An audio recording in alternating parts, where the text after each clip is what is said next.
Dr. Moffitt, Mr. Seville, other members of the University of Louisiana System Board of Supervisors for your support and confidence in my ability to serve as this university's 8th president. I have prepared for this responsibility for many years, and I eagerly accept it. There are many people here today to whom I wish to express my gratitude.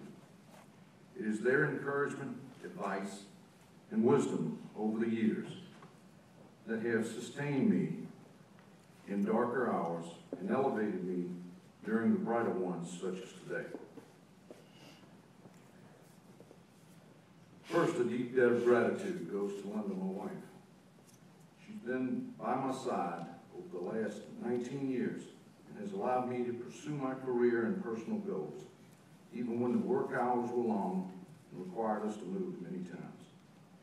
During this time, she raised our children and taught those values and laid the moral foundation that will guide them successfully throughout their lives. Thank you, baby.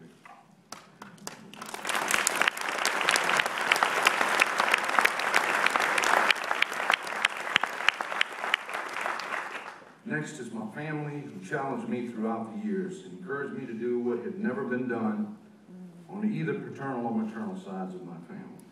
And that was to get a college education and earn a degree. Several cousins have joined us today to help me celebrate this day. My parents are not seated in the audience, but they are in my heart, which is filled with gratitude for what they gave me. Also in the audience is one friend who I've known for over 55 years. I promised I wouldn't tell her my age, but she and I began kindergarten together, and other than my cousins, is the one person here today who has known me the longest. I'm humbled to have her here. Thank you to the many friends whom I've made over the years and who have traveled near and far to be with me today. There are individuals here who have traveled from Texas, Georgia, Alabama, Kentucky, and of course Louisiana to spend time and celebrate this occasion with me. Most of these friends I became associated with through higher education. All of them have contributed to my personal and professional growth.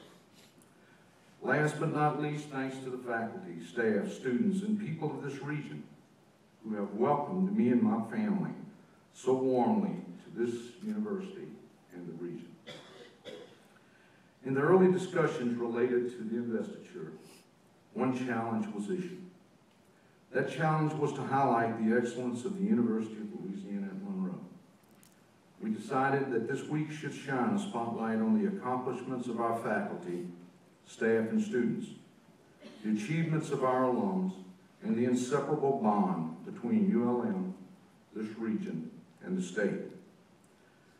The Investiture Committee issued the call to our students, faculty, and alums to plan a week of activities that would achieve that goal.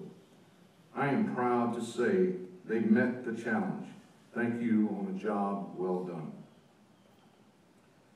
This week we heard great stories from our alumni as they shared how ULM, through its faculty, provided the foundation that allowed them to move on to the personal and professional successes they now enjoy. This includes the story of a young man from Marion, Louisiana, who along with his 5 siblings was raised by his father following his mother's death. He talked this week of the focus he had and the encouragement he received at ULM. He is now a vice president for CenturyLink, the 3rd largest communications company in America. And then there was the story of a young woman from Marouge, who at the age of 19 had her first child, and by 21 had divorced and began her college career while working at a bank full-time. She earned her education degree and then a master's degree in history from ULM before completing law school. She is the subject of an HBO documentary as an attorney fighting for families impacted by hazardous waste. There's a story of a young man from Sterlington who earned his GED. By his own admission, started out as a weak student at ULM. He shared how he benefited from some of his mentors here, went on to graduate from medical school, and founded one of Louisiana's largest health networks. There's the story of a young woman from Sicily Island who, because of the connection she made with the faculty here, got on an airplane, which was her first time, for an overseas flight to intern in London. While there, she completed successfully that internship that led to the success she enjoys today working for a major insurance provider. And lastly, there was a story of the young TV reporter turned biographer who captured the interest of many with his book on former Governor Evans. I could list success after success over ULM's remarkable history. I have chosen these as just a sample of what the faculty and staff of this institution has contributed to this region, state, nationally, and internationally over the years. Over 80 years ago, representatives from the Lions Club, Rotary Club, Kiwanis Club, and Chamber of Commerce worked to pass legislation to establish the beginnings of this great university, Ouachita Junior College. That commitment to higher education by not only the citizens of the Twin Cities, but also the entire region is a tradition that I am proud to be affiliated. It is important to celebrate and remember our past. However, we must now direct our energy to the future. I would like to share the direction we'll take to assure our continued success. We've been challenged to do more with less. The fact is, ULM has done more with less for many years. In fact, Dr. George T. Walker, in his book, The Building of a University, had a section dedicated to that topic. It is not a new concept at ULM. Over the years, the resolve and commitment by this faculty and staff, despite many challenges, have continued to educate our students, such as those I referenced earlier. We must build the most efficient organization possible. We must use every available resource to recruit and retain the very best students, faculty, and staff. The recent administrative reorganization is the first step. The vice presidents and I, in consultation with faculty and staff, will continue to review methods and processes and commit any savings to our academic core. We will raise our admission standards so as to recruit those students who have the greatest probability of succeeding at ULM. We shall become more aggressive in our recruiting efforts so as to not only increase the pool of qualified students, but to increase the success of our student population.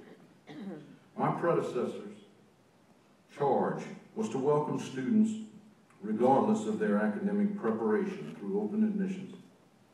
Had this university been charged with the same expectations as we are now, I dare say the stories of success I outlined earlier would not have occurred. Those individuals may not have been admitted to this university. Our success will now be judged on our ability to retain and graduate students at a progressively higher rate. We shall meet that challenge. We will improve our internal operations. We must institutionalize a culture of promptness, civility, courtesy, and respect as we respond to the needs of our internal and external constituents. ULM has a fine reputation for warmth and kindness. We will build on that sound foundation. We will build upon the relevant research that has been and is being conducted at ULM, but in some cases has not been recognized outside of the departments in which the research was conducted.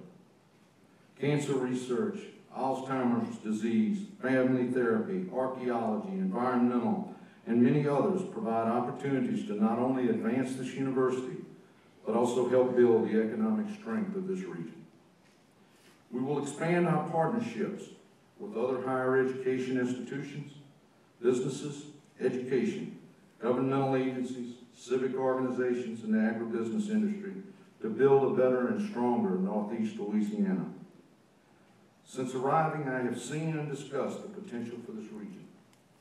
Targeting higher education offerings that meet the demands of the region's businesses, including agribusiness, health sciences, education, technology, the arts and sciences, will not only retain regionally located industries, but also assist in the recruitment of new businesses to this area. We shall not lose our focus on this